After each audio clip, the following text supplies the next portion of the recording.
Alright, how's it going, everybody? I'm looking for a little bit of advice. Maybe it can help someone else out too in the same situation. I was trying to do a hard drive upgrade on the Acer Nitro 5.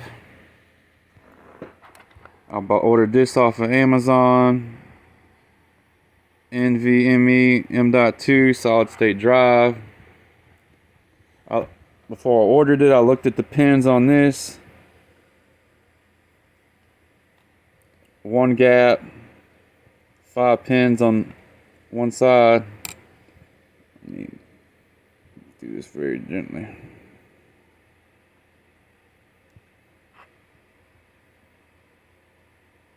Alright.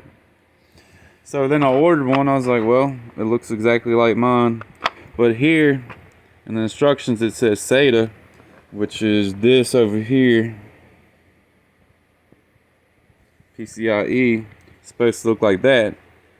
But the one that came with the laptop doesn't look like that. It looks like this. So I ordered that, and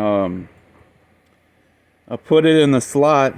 It kind of bent a couple pins. You could probably see it. I tried to bend them back as much as I could with a flathead. I'm trying not to screw myself over any more than I already have. But yeah, it went in, bent the pins a little bit, and I turned the laptop on.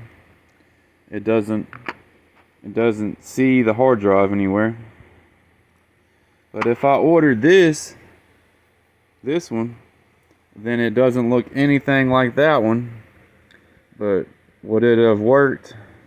I'm just trying to figure out how to which one I need to order, or if this one's right, I guess.